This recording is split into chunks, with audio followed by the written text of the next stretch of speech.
Well, Judy is next. And I'll just say that she'll be addressing the question, what stops you from feeling confident? So I'm Judy Fine, and I what I'm going to present for you today is part of a series I'm developing called Everyday Performances: The Confidence to Live According to Your True Voice. I have to hit play. There we go. Um, just a little bit about me. I didn't give Lisa a bio to read for you guys because I wanted to just give you a quick rundown of who I am and how it led to what I do now. I am a vocal and music coach. I'm a performance coach. I'm a confidence coach. I'm also a singer and a performer. I don't do that as much anymore because I get tired really fast during a gig these days. But I started my journey to music when I was 5 years old, and the Bennett brothers from Bennett Conservatory came to my kindergarten and to show us what brass instruments were like. And being that I was already at 5 years old, a person who felt different and liked things that were different, I decided I wanted to play the trombone because it was the only one with a slide and all the other ones had buttons. Um, and so, yeah, shortly after that, I started taking trombone lessons. I wish it was the time of social media and I could show you a picture of 5-year-old me playing the trombone, but I do remember the mouthpiece being here and me reaching as far as I possibly could to reach 4 of the 6 positions on the trombone slide.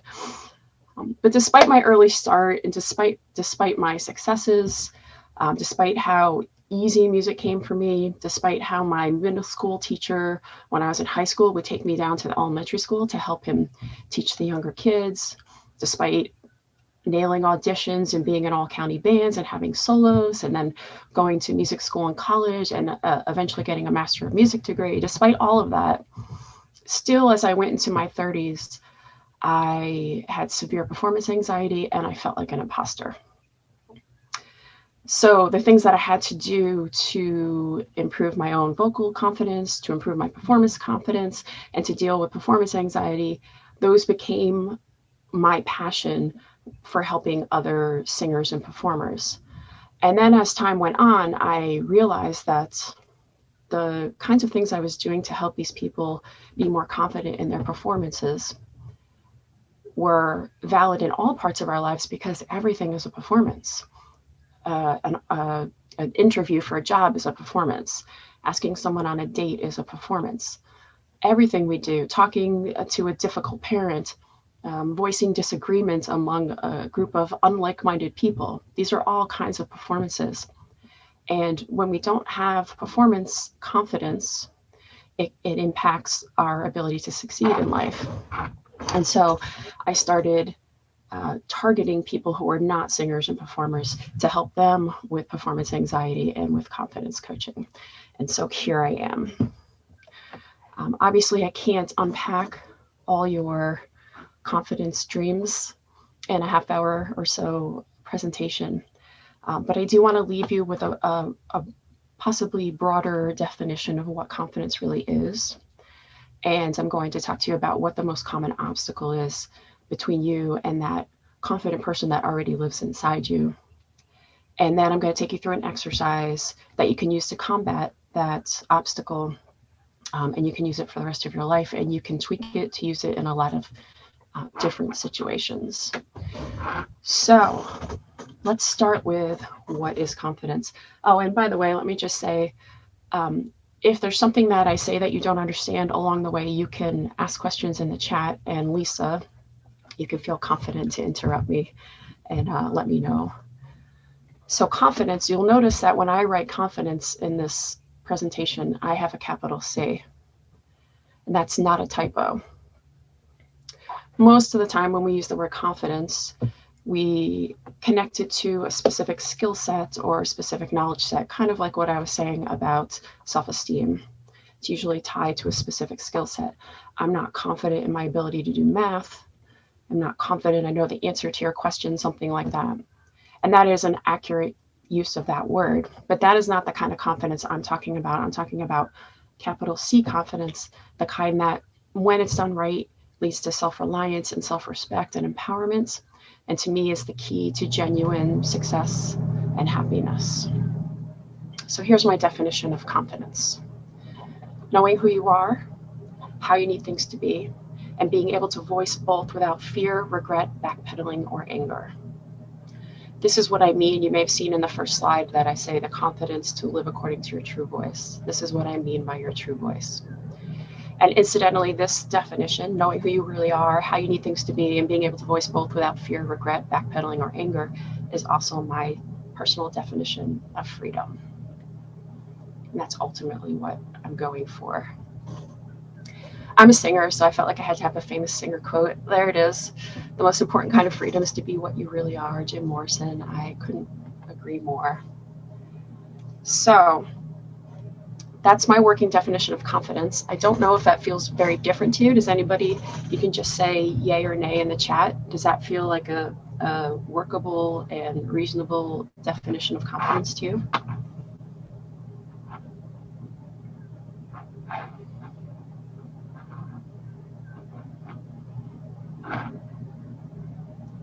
Got yays or nays or? I mean, she's smiling, but I don't hear anything. Okay. Okay. Awesome. So here's an interesting question just to pose to yourself. And if you want to write down any thoughts that come up, that's great too. Do you deserve to feel confident? Does the thought of deserving to feel confident, do you feel like that's wrong? Does it feel awkward in you? Which is another way of saying, do you deserve to speak your true voice? Just something to ponder. We're going to keep going. This is the most common thing I hear from singing students who want help being confident. Well, when I'm a better singer, I'll be more confident, right? If you're going with the lowercase c definition of confidence, then this doesn't seem so off. But when you're going with the capital C confidence, suddenly this seems like I'm going to, excuse my language, but I'm going to call it a bullshit story that we tell ourselves. And the way I want to illustrate that is by giving you another example of a similar sentence that is blatantly, obviously a bullshit story that we tell ourselves. And I'll use what Lisa just used in her presentation. I will be, can't remember what it was exactly. I will allow myself to be seen when I lose 10 pounds, something like that. I will be happy to allow myself to be seen when I lose 10 pounds. When you say something like that, if you just tweak the words slightly, what you're really saying is, I don't deserve to be seen because my body's wrong. My body is too big. And it's the same with the great singer statement. I don't deserve to feel confidence now because my voice isn't what it should be. What happens when someone says, I will be happier, I'll let myself be seen when I lose weight, and then they lose weight? Does that person allow themselves to be seen? Do they feel happier? No. But they don't say to themselves, oh, I guess it was wrong. That statement was wrong. I must examine this. What they do is they say to themselves, well, yeah, but I can't let myself be seen. I still have fat arms. My ass looks big in these jeans. I can't do it until all this is fixed. So what happens is the bar keeps moving until you recognize that a lack of accomplishment or skills is not the source of your lack in happiness or willingness to allow yourself to be seen. It's a lack of deservedness. And so this is what I have found to be the biggest obstacle between a person and that confident person inside of them, a lack of deservedness. We have this idea that confidence is some kind of gift you receive after you've proven that you're worthy of it. Instead of just knowing that you deserve to feel good about going after something right now, even if you haven't mastered every aspect of it, even if you make mistakes, even if other people are witnessing those mistakes. So I call this kind of statement, I will be happier when I lose 10 pounds, I will be confident when I'm a great singer. I call these this, when, that statements. So I'd like you to think now, if you have a this, when, that statement that you have been telling yourself, again, I'm going to call this a bullshit story that you tell yourself, like, I can't let myself be seen because I have to fix my flaws first. Something like that. Write down any statements. If there's a statement that you feel matches what you were just experiencing with Lisa's presentation, all the better. If there's something raw there.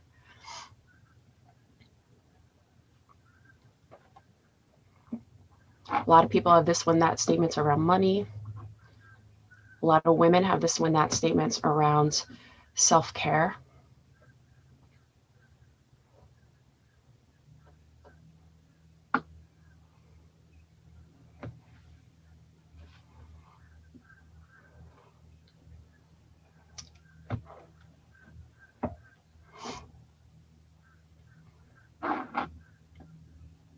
Oops.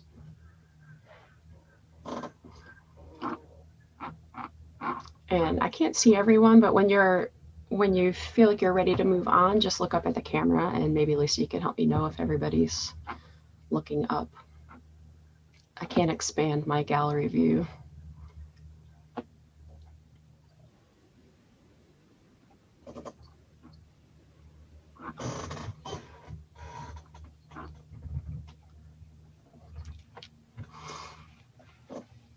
Yes. So now that you have this one, that statement, and maybe you have several, I just want you to turn it around the way that I went from I will be happier when I lose 10 pounds to I don't deserve to be happy now because my body's not right. I want you to turn it around to name the deservedness issue.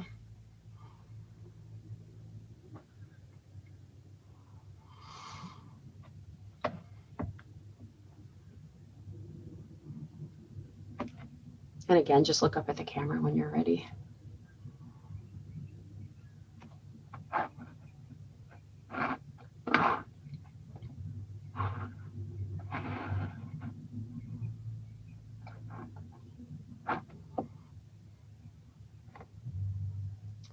Couple more.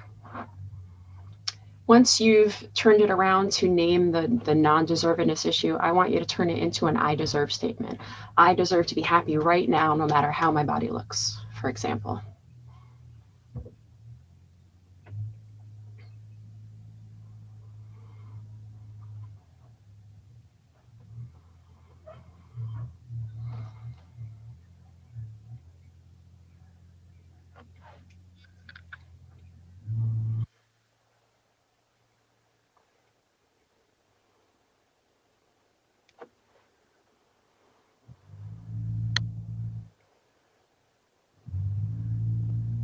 Okay.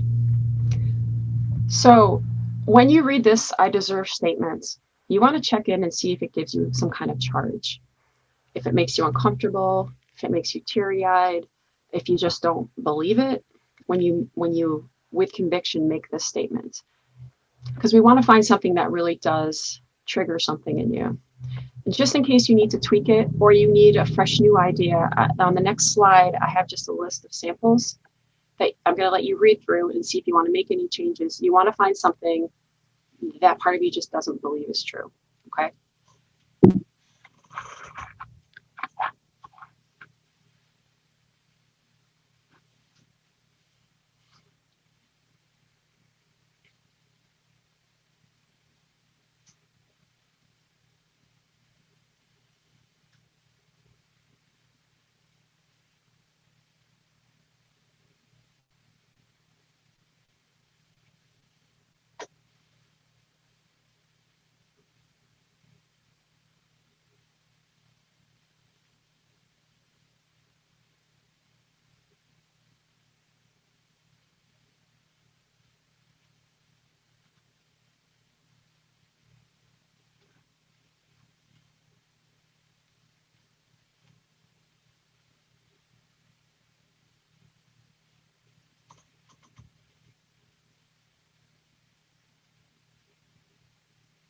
Okay. Does everybody have an I deserve statement that has some kind of emotional impact on you?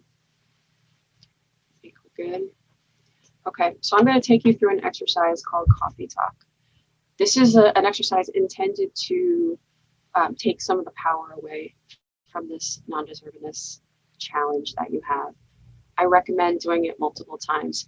Jeannie made me cry yesterday in her presentation, and I did a coffee talk last night with my dad because of it. So I recommend keeping this tool in your arsenal for as long as you want to. So you've chosen your I deserve statements. These are just 3 steps we're going to go through to prepare you for your coffee talk session. The first thing is I want to be sure that your statement has clearly identified what the deservedness issue is. Does anyone feel like they might need help fine-tuning their I deserve statement?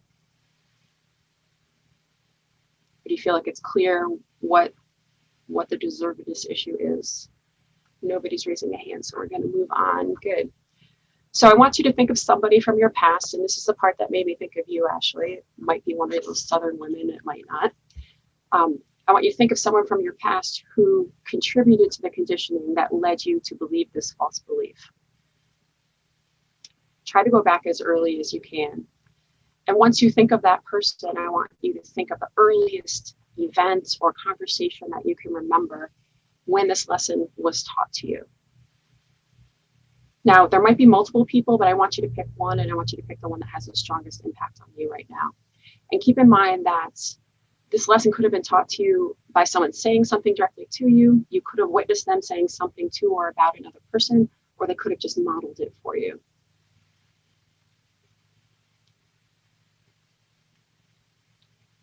So once you know who the person is and what the earliest event is that you're going to be working with, just, I don't, give me a thumbs up because everybody's looking up already.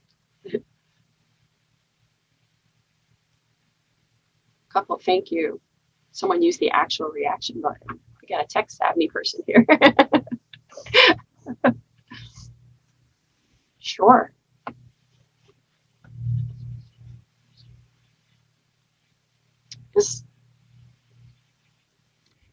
Is there, sure. I mean, was there an experience at school? Was there a TV show that had an influence on you? Like, what is I've actually had people do a coffee talk.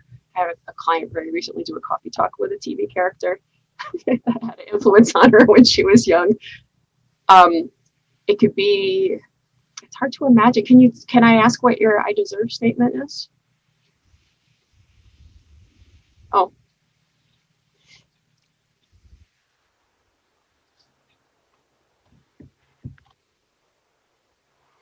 Oh. So who is the person? Is it you that has made you feel like crap for stammering? Do you need to have a coffee talk with yourself? So maybe the part of you that is judging you, it could be the person that you do a coffee talk with. Cool. Cool. Anybody else have any questions?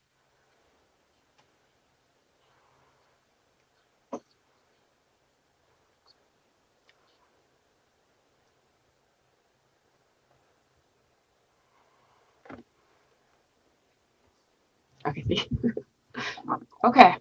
So you have a person or a part of yourself, in Liz's case, and you have an example of an event or a moment in time where this lesson was solidified for you.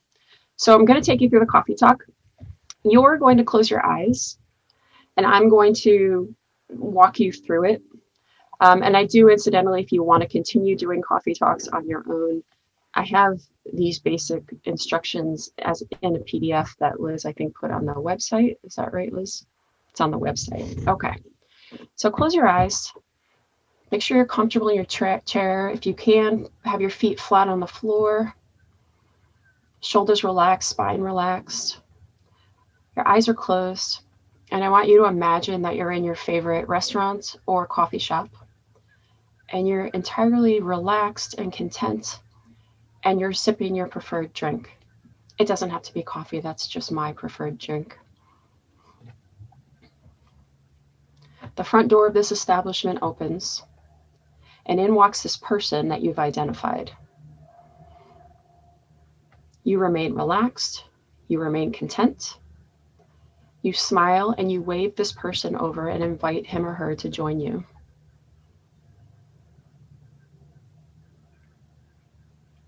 Remember that at all times during this exercise, you are relaxed, you are at peace, and you are 100% in control of this conversation. In fact, the other person's not going to talk at all. Looking this person in the face, I want you to tell him or her how he or she taught you to feel this non-deserving way that you're addressing today. You taught me to feel what? You taught me to do what?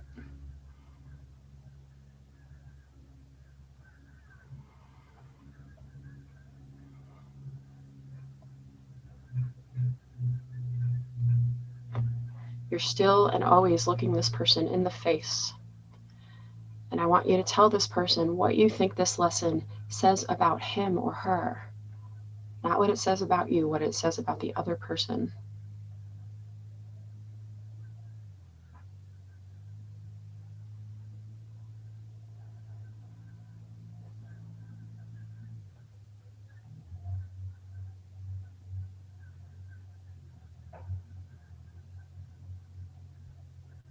Describe the way or the ways that this lesson has impacted your life.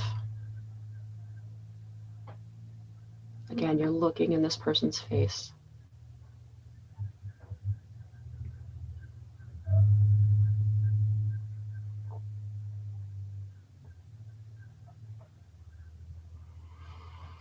Make sure you're breathing deep, your shoulders and your spine are staying relaxed, and your feet are flat on the floor.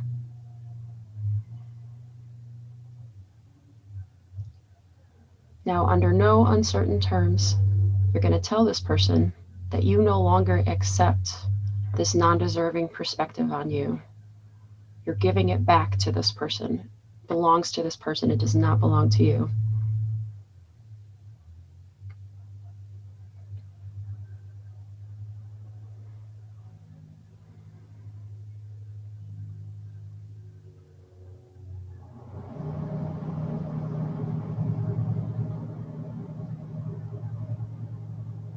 Looking into this person's face, you're going to state your new I deserve statement. Repeat it multiple times if that feels right.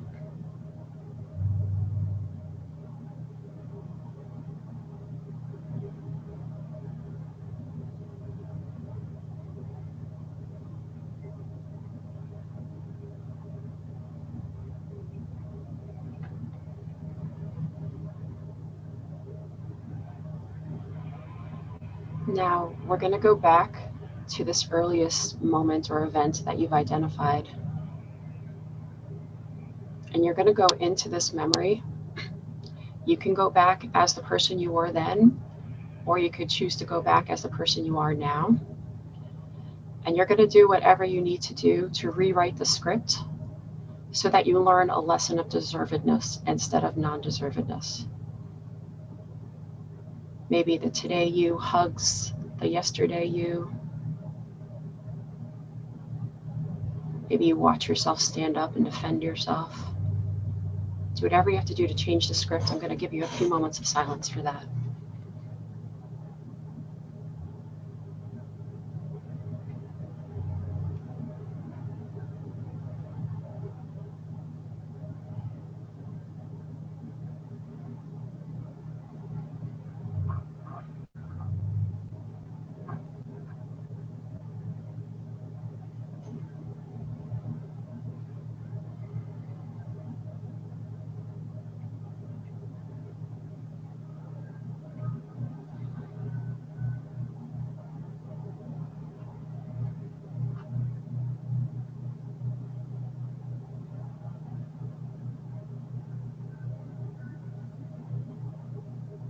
As the new script is completed, looking into this person's face again, I want you to state the new way or the new ways that you're going to act in the future that represent a healthy sense of deservedness in this topic. How are you going to be different from this point on?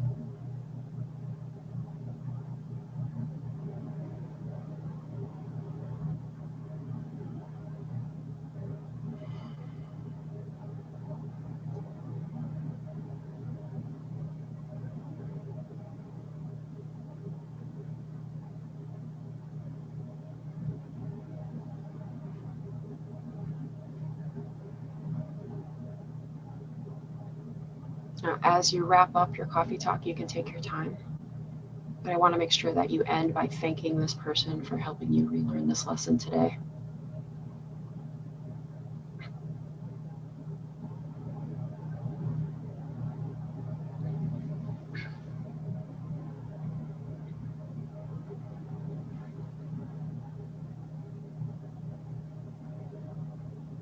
And whenever you're ready, you can open your eyes and join us again.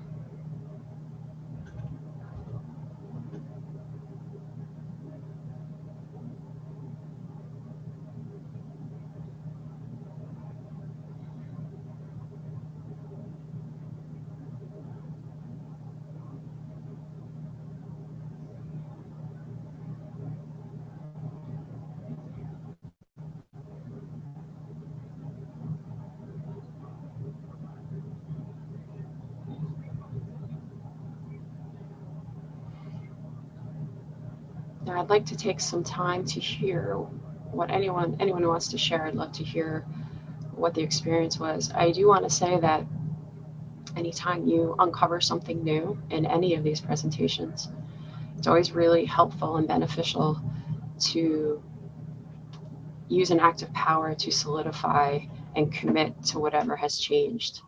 So, as going forward from this presentation, maybe think of one small change that you can execute in the next 24 hours and other things that you can change over a longer period of time. And know that whatever power it has now can start to dissipate, and you may need to keep doing these kinds of things to maintain it. So I'm going to stop my share for now. I do hear, yeah. Well, let's just leave it at that. Does anybody want to share what just happened for them? I'll start just by sharing what's in the chat. Okay. Starting from the beginning, when you were talking about deservedness, Jean Bean says it's reasonable, yes. Unattainable, maybe. Ashley courageously said that she does deserve to feel confident. Nice. Yeah. Nice. And then, Ashley. yes. And then Jean came back when the I will when comments was I will have when everyone has theirs. Oh, so you come last. And then somebody else said, I can't say no. So that was one of their issues. I can't say no. Yeah, that's a tough one for a lot of us. And then a blast from the past. Heavy stuff, they said. So, I don't know who said I can't say no. I would love to hear what went on for you during this, but does anybody want to share what they experienced? I can say something. First, it was hard for me to come up with something, but what came to me is I deserve to be visible. And that's actually even hard for me to say right here. That would be, I hate always blaming my dad for all this, but it's not all him. There's other stuff as well, but he is a strong force in that. He liked to tell me to go away, calm down, stop talking to me kind of thing. So I don't know if I have the questions right, but I thought about looking him in the eye and saying, I see you and I see your pain and your fear, and it is yours, and I will jump and I will be big and I will be seen. Yeah. An interesting thing that came up that I want to put out there in case anybody or Judy or anybody has any ideas. Part of what happens for me about being big and being out there and being seen is I have a sense of responsibility. And so what came to me is I take responsibility for what I do and say. And here was the hard part, but I don't take responsibility for how others receive me. And I think that has to be the way we do it. But there was part of me that was like, yeah. There was a discomfort in that. And I think that's probably something I have to explore, because how can we be completely responsible for how everybody receives us? You know? Absolutely. So and anytime you feel discomfort, that's the thing that you want to go to next. Yeah. That's how that works. As people are contemplating what they want to share, somebody else commented, and I'm going to say it's Jean because she's not able to voice her own self. She feels that she's in a safe place now to see the truth. So high praise to you, Judy. You are in a safe place. Where this, everybody here is making this a safe place. I'm glad you feel that way. Ashley? Ashley, you're muted though. Here, I'll unmute you if I can. Well, Ashley, you want to go first? Please, go ahead. Okay. So this was very interesting for me. I, in the initial deservedness query, I put down a current thing. Like, I don't deserve to be a real writer unless I'm published mainstream kind of thing. Mm-hmm. And then I started to think, well, I am working on getting published mainstream. It's going to happen. And is that really what's going on for me? And then I thought, this moved me to a much younger age, maybe 22, where I realized the first question was my father's voice, my issue at this point in time. But then I went back to what my father was, doing at the moment back at the time I just remembered this thing. And it was like, you're not a real, at the time I was a contractor or building my business. You're not really a contractor unless you have 10 men. I don't mean to be sexist, but this was 40 years ago. And, 5, 6 trucks. And I carried that with me. This is the interesting part for me. I didn't quite connect the dots, but I carried that with me my whole life. Probably about close to 40 years, 35 years being a contractor. And the truth is, I went up and down from a bigger business to just me to a bigger business to just me because of that sense of I'm not genuine. Right. And whether I chose at all those times to identify the voice, man, it sure took a toll on me. Because at the end of the day, all I wanted to be was this guy, this plumber on a truck with a dog. And maybe that's how a few of you know me, but that was late in my career. It was after this bankruptcies and being in places I shouldn't be because it's over my head. But that voice, that sentiment, I can now see I carry around that voice. Absolutely. And that's a good illustration of how it takes a little work to get to the actual deservedness issue. Because you said it already. It wasn't about being a writer.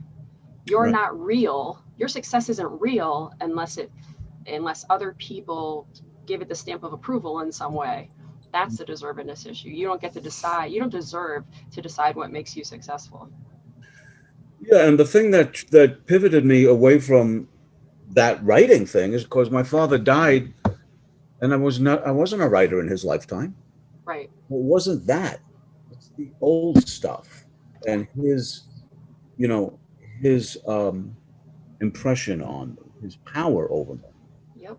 So it's hard to admit all this stuff, to be honest with you. Because, Of course. Did you coffee talk him? Well, I had the very wonderful opportunity for many years because he became a street person, and then I placed him in the veterans home. So for 25 years, I went to visit him.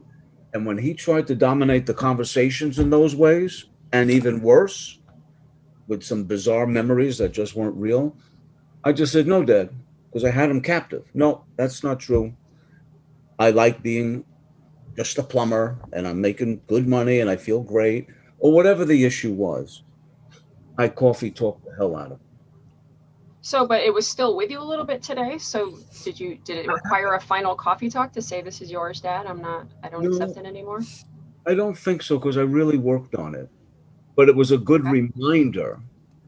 It was a good reminder of the work that I had to do. And, if it comes up, this is a great tool, you know. Totally. 100%. So Great. Thank you for sharing.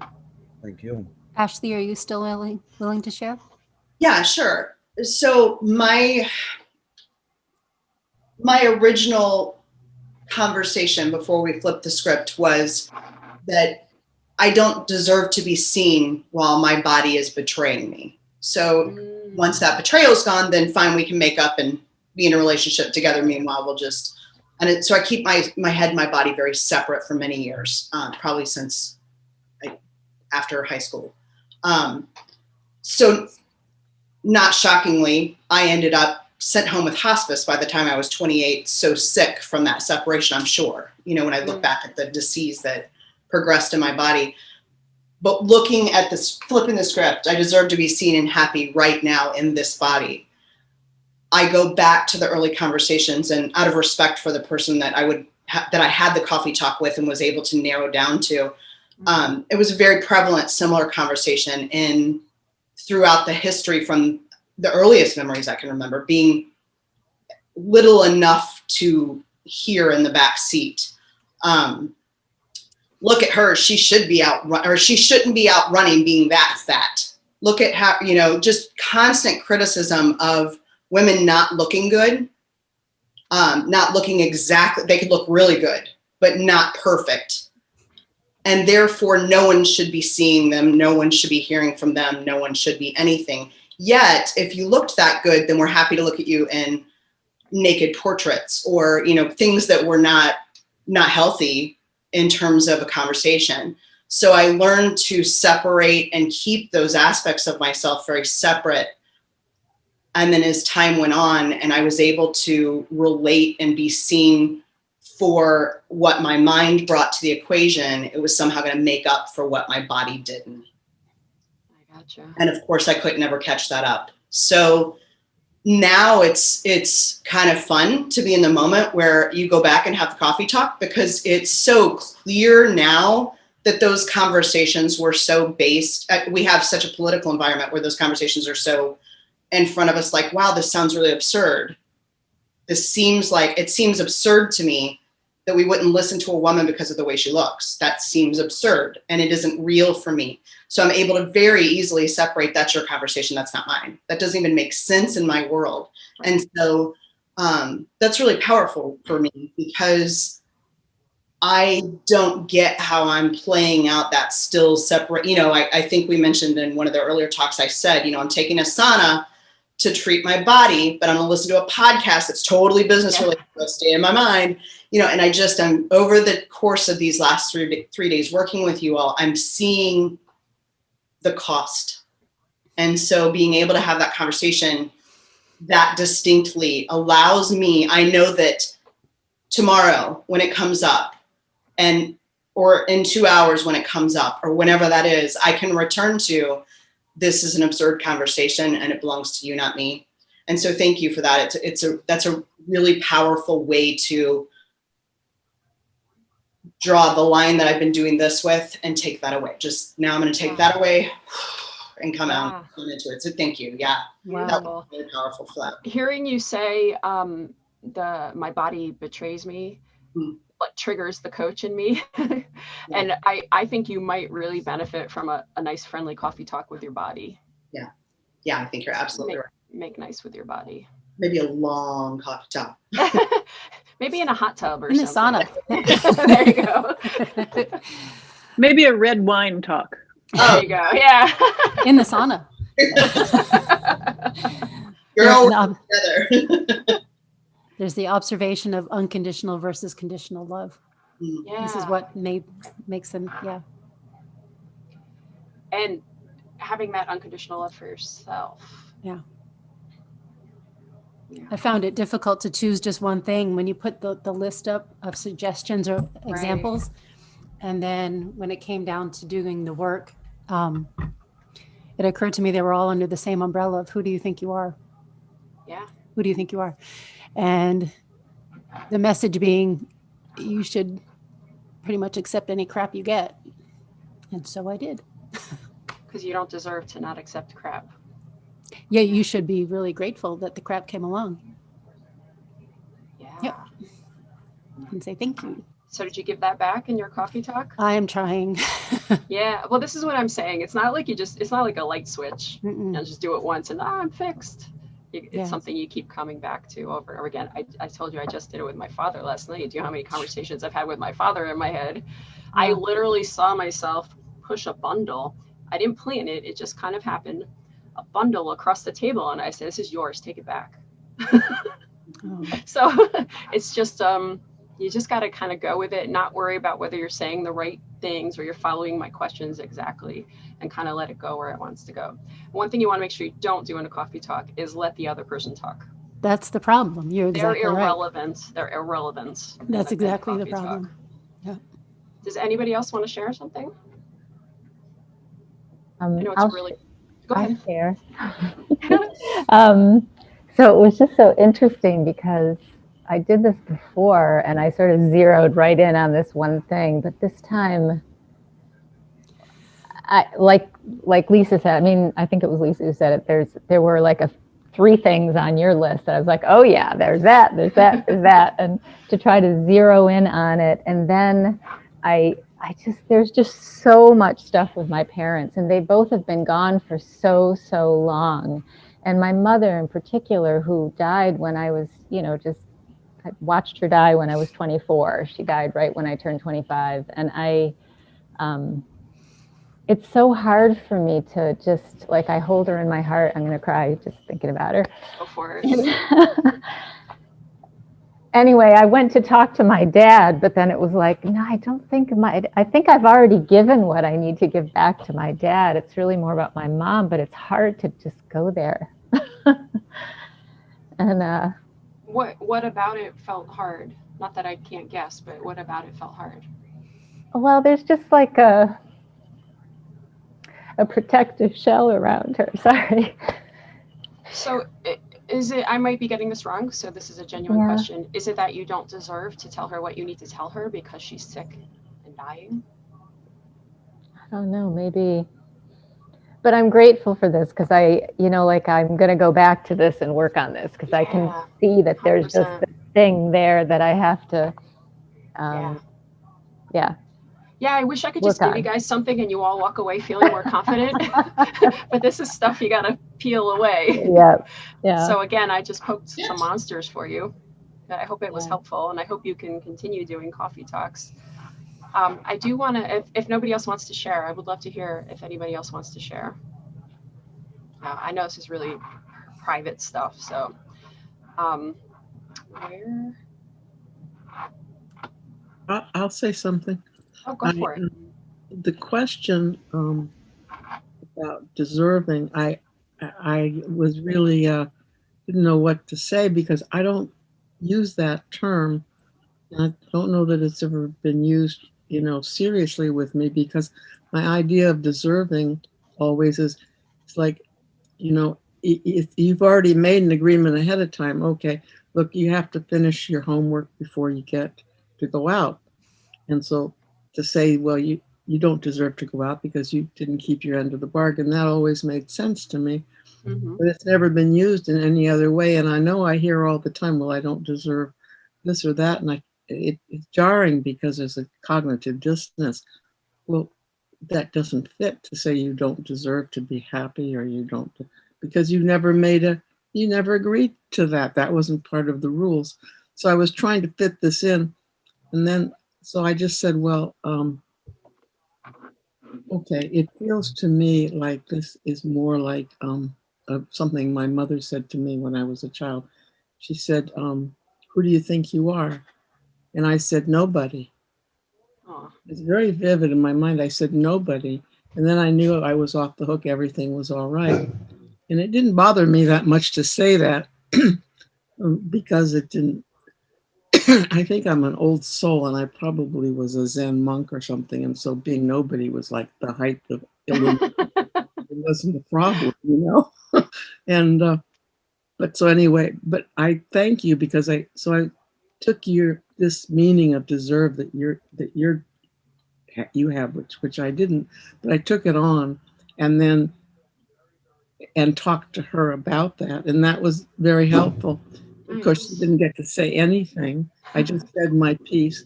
It was good, and I did it. And so anyway. And you didn't have to make yourself small in order to please her and say that you're nobody. Right. I didn't have to do any of that. Yeah. And so I just thought, oh, well, I just need to say thanks. That was, this deserve word has never been in my vocabulary. Now I've got it. So thanks a lot. Nice. Thank you so much for sharing. Anybody else before I just do my final screen? I'm just going to just say something quickly. I had been thinking of deservedness, and I never felt, like many, I'm sure men have. And Steve, thank you so much for sharing that, because I think sometimes a lot of us females sort of feel it's a peculiarly female condition, especially when we have brothers. But a few years ago, I was with, and I'll call him a family friend, although he was always unkind to me and never really liked him. And I have a 20-year-old daughter. At that time, I think she was just a teenager, and she's just, everyone knows she's just great, and I don't take any credit or the blame. And he turned to me, we were on the sidewalk on the Upper West Side. He turned to me, he said, you really don't deserve her. Oh. And by this time, I was in my 50s, and I just called him on it. And his wife was there too, who I'd known. I said, what the do you mean by that? Nice. Okay, good for you. That. And then his wife is like, Peter, how could you say that? So it was sort of that moment for me. And believe me, it was only one moment. Well, the thing is, there are people that we're connected to in a way that when they say something, it's devastating. And then there are people we just don't care about. So I'm glad that you spoke up for yourself.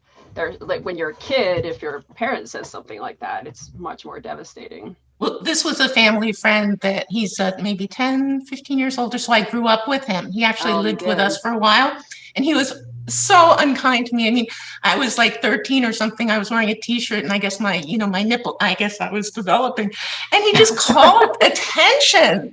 And I'm like, freaking 13, whatever. He's like, no, we can see your. I'm like, how horrible. Yeah. And I could go on, but so then when he did this, and I'm in my 50s now. Yeah. I'm like, we're done with this. Good for you. That's awesome.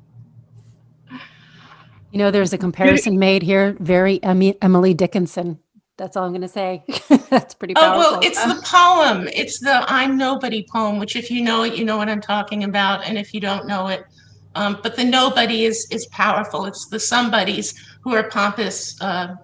Again, my language is rated X, but it's the somebodies who are, just always like the frog, making all the noise, and I'm nobody. And it's just, anyway, it just came to mind when Gail was talking about, about being nobody. And the nobody in this poem is really, somebody.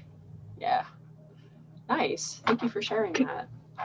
Can I just make a plug for that? That reminds me, both of those remarks reminded me of a great film I just saw on Hulu called In and of Itself, that really speaks to the question of who do you think you are?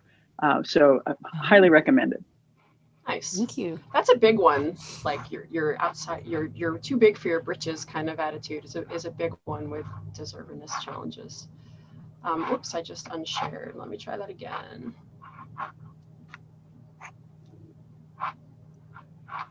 Okay, so I just want to tell you a couple of things that are coming up. No big sales pitch here, I promise. If I can just get this to play, there we go. This is my information. I know Lisa just put my website into the chat, but that's my social media stuff. YouTube is only if you're interested in singing tips. But I also wanted to mention that Dr. Deb and I are combining what we do into a confidence course that we don't have a start date right now, but we're hoping it'll start in March. So if you're interested in that, just keep an eye on the emails that you get from this point on. And I'm happy to have a chat with anybody about what's going on in your life and your confidence related goals, whether there's no obligation to become a coaching client. I'm just happy to do that. So if you want to talk to me about that kind of thing, you can go to my website and contact me through there.